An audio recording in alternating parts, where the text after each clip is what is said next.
Selamlar, iyisinizdir umarım. Bugünkü dersimizde Movement Based Script'imizde iyileştirmeler yapacağız. Şu an için bu klasımızın yükü biraz fazla. Ne yapıyor? Input'umuzu okuyor. Bu input'a göre hesaplamalar yapıyor. Hız ve yön hesaplamaları yapıyor. Daha sonrasında da uygulama yapıyor. Ben bu dersimizde hem input'u ayıracağım hem hesaplamaları ayıracağım. Bir önceki dersimizde Rigid Body'yi tamamlamanızı istemiştim. Bu script'imizde ekranda gördüğünüz gibi. Şimdi yeni dersimize başlayabiliriz. Öncelikle yeni bir script yaratıyorum. İsmine de Simple Input Controller diyorum.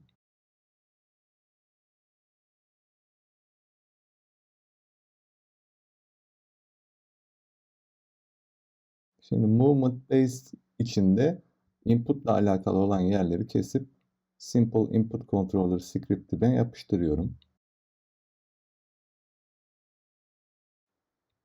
Değişkenlerimi tanımlamaya başlıyorum hemen.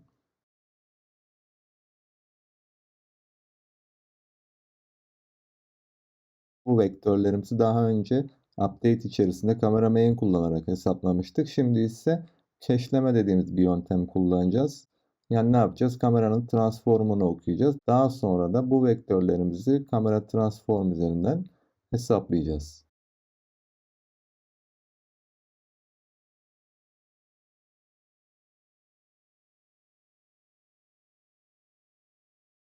Bu fonksiyonun vektör döndürmeyecek artık. Void olacak. Burayı siliyorum. Burayı da void yapıyorum. Move direction değişkenimi de tanımlıyorum hemen. Burayı da siliyoruz. Update metodumu ekliyorum. Kamera vektörü hesaplamaları ile input kısmını ayırıyorum. İki ayrı fonksiyon yapıyorum.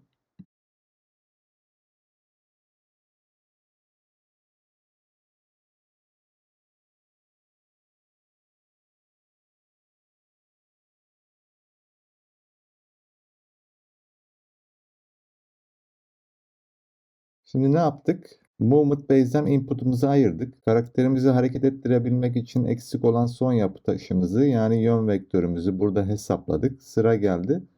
Bunu bir şekilde Movement base'e aktarmaya. Aslında sadece input vektörden bahsettim ama koşma tuşunu da aktarmamız lazım. İleride zıplama, eğilme tuşlarını da kullanabiliriz. Onun için paket olarak veriyi göndermek istiyorum. Aynı zamanda da performans açısından sorun yaşamak istemiyorum. Bunun için struct yapısını kullanacağım. Struct'lar çok fazla veri akışının olmadığı yerlerde tercih edilebilir arkadaşlar. Bellekte stack üzerinde tutulurlar. Bu da onların hızlı oluşturulup hızlı kopyalanmalarını sağlar. Hemen yapımızı oluşturalım. Input data isimli struct'ımı oluşturuyorum. Vector3 input vektörümü ve bool is running press değişkenlerimi tanımlıyorum. Sonrasında da bu yapımı simple input control içerisinde kullanıyorum. Koşma input'mu ve input vektörümü artık bu struct'ta yazabilirim.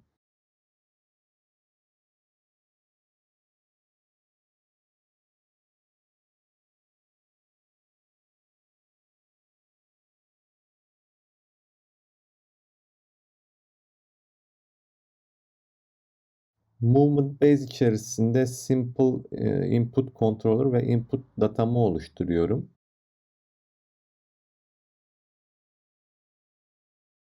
Başlangıç değeri atamalarında ve input gelmediğinde inputları sıfırlamak için zero metodu oluşturuyorum. Bu metodun içerisindeki bütün değerleri sıfırlıyorum.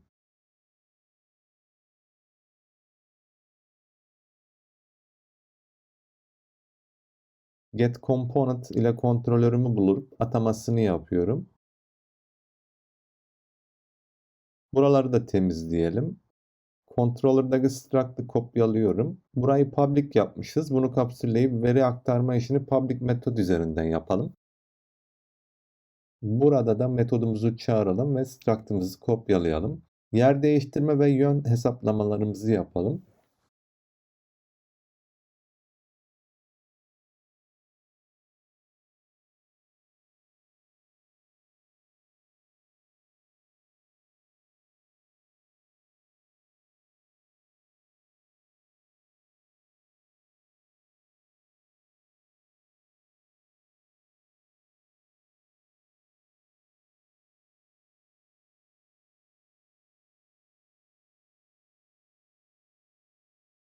Yer değiştirme hesaplarımı burada yaptığıma göre alt sınıflara displacement referansını vermem gerek.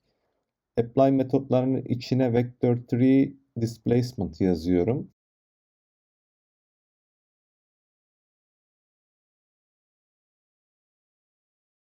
Bu calculation'ları siliyorum, artık gereğimiz yok. Aslında solid yapıyı biraz bozduk ama düzelteceğiz.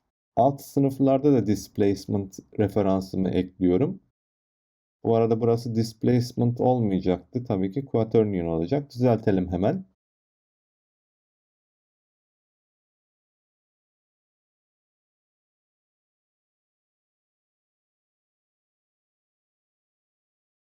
Awake ve update metotlarımın artık virtual olması gerek. Çünkü daha önce alt sınıflar kendi update ve awake metotlarını kullanıyordu. Ama şimdi abstract sınıfın metotlarını kullanıyoruz. Buraları virtual yaparak bu sayede alt sınıflarımız bu metotları override edebilecek.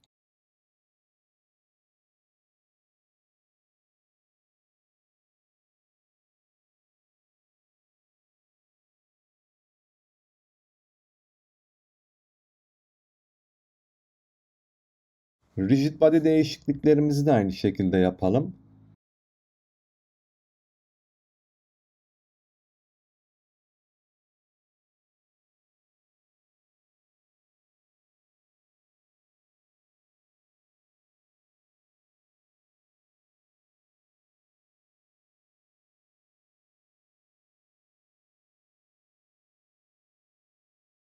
Şimdi simple input controller'ımızı ekleyip karakter controller için testimizi yapalım.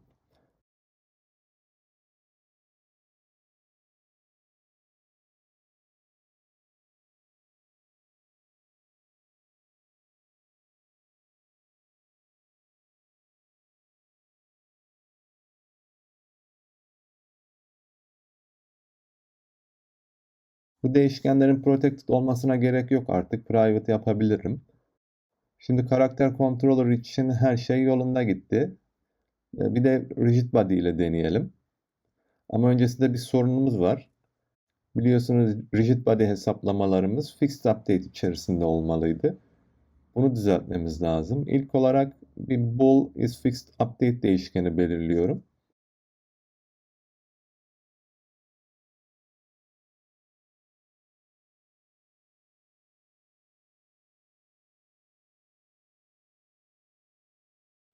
Awake içerisinde karakterde rigid body varsa bu değeri true yapıyorum. Eğer yoksa false yapıyorum.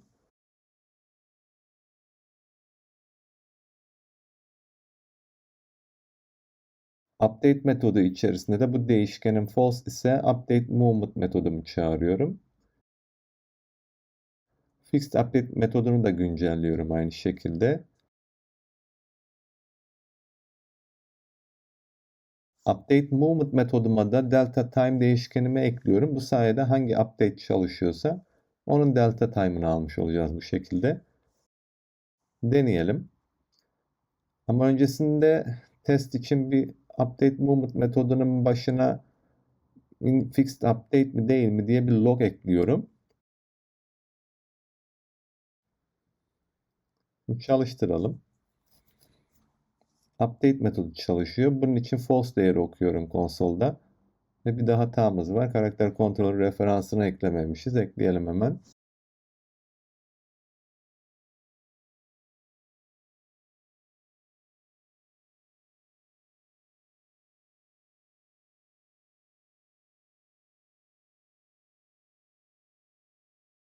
Şimdi player objemin kopyasını oluşturuyorum. Buna player cc diyorum. Diğerine de player rb diyorum. Rigid body komponentlerimi ekliyorum. Kapsül collider'ımı ayarlıyorum.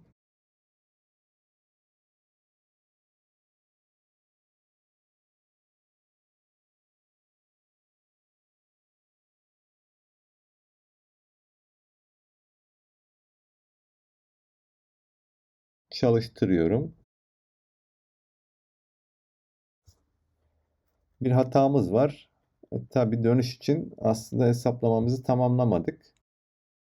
Öncelikle freeze rotation'ı true yapalım. Burası da şimdilik böyle kalsın. Hesaplamayı yapacağız.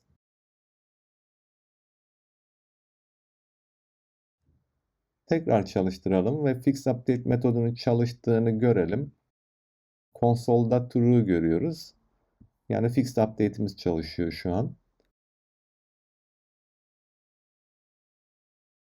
Update movement metodumu düzenliyorum biraz.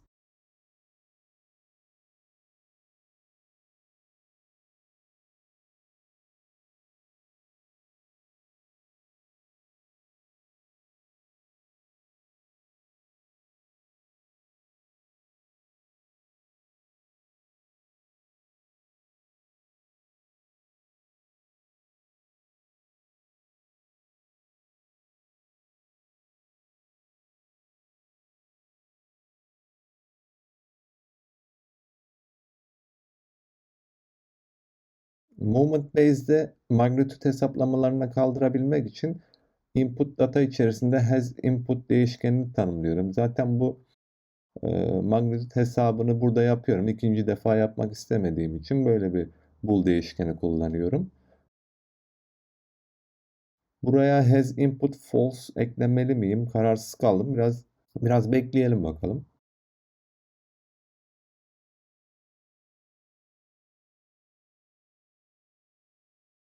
Şimdi burada tek tek input data değişkenlerini tanımlamak yerine paket oluşturacağım.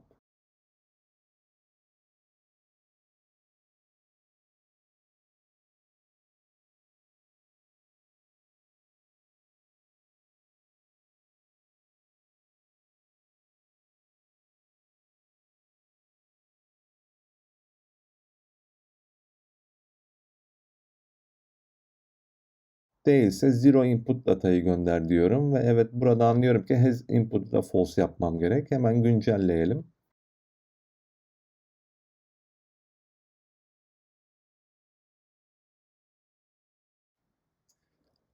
Burada artık magnitude kullanmama gerek yok. Has input kullanıyorum.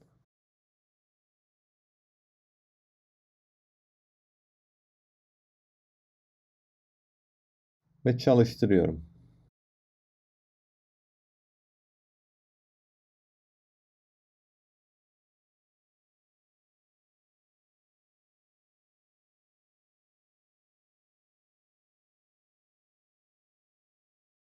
Şimdi sıra geldi hesaplamaları yapmaya. Hesaplamalar için ayrı bir class oluşturacağım. Bu class'ım da static olacak. Static class'lar instance oluşturmuyor ve bellekte sadece tek bir kopya halinde bulunurlar.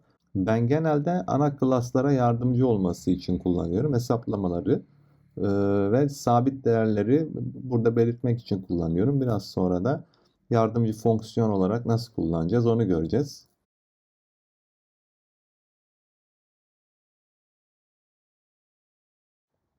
Şimdi bu kısımda hesaplamalarla ilgili olan yerleri kopyalıyorum. Yeni oluşturduğum static class'ın içine yapıştırıyorum. Oluşturduğum calculate velocity metodu içerisindeki kırmızı yerlerden yani hataların geldiği yerlerden bu değerleri parantez içinde tanımlayarak kurtulmaya çalışıyorum.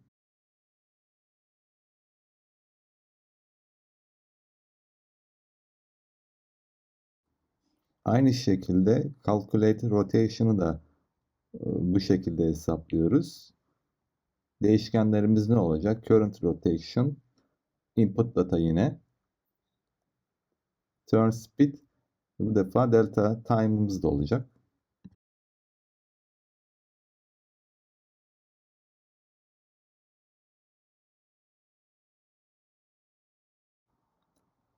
Input datam varsa eğer rotate towards metodunu kullanıyorum.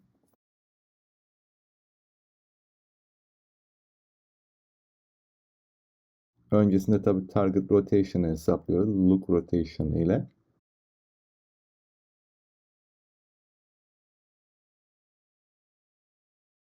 Yoksa eğer mevcut yönümüzü koruyoruz. Burayı biraz temizleyelim. Artık buna gerek yok. Debug'ı siliyoruz. Input vektörü burada kullanmıyorum. Onu moment calculator'a gönderdik. Next rotation'ı da orada hesapladık. Şimdi hızımızı moment calculator üzerinden hesaplayalım.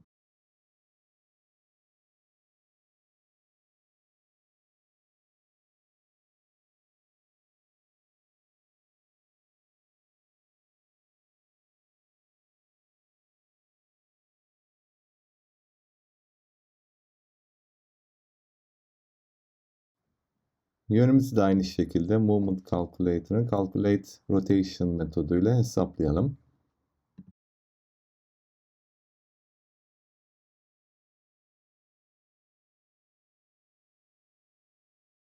Şimdi toparlayalım. Ne yaptık? Neydi amacımız? Movement Based scriptimizin yükünü azaltmak. Öncelikle Simple Input Controller scripti yaratarak input'umuzu buraya aktardık. Movement Base'i buradan kurtardık. Artık input'la uğraşmıyor. Sadece Simple Input Controller'dan klavye girişlerimizi okuyoruz. Daha sonrasında ne yaptık? Karmaşık hesaplamaları yapmak için ayrı bir sınıf kullandık. Static sınıf kullandık. Movement Calculator adında. Böylelikle Movement Base klasörümü biraz daha sadeleştirdim. Yükünü hafiflettik. Amacımıza ulaştık. Gelin şimdi hep beraber deneyelim.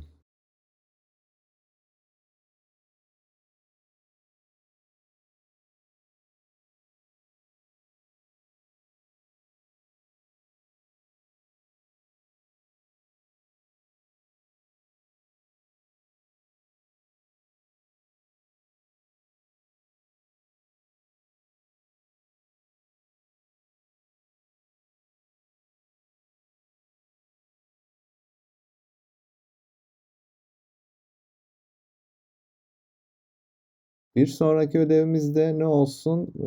Rigid Body Movement'ta rotation hesaplamamızı eskisi gibi yapalım. Bu birincisi olsun. İkinci olarak da Movement Based scriptimde kullanmadığım field'lerim var. Onları düzeltelim.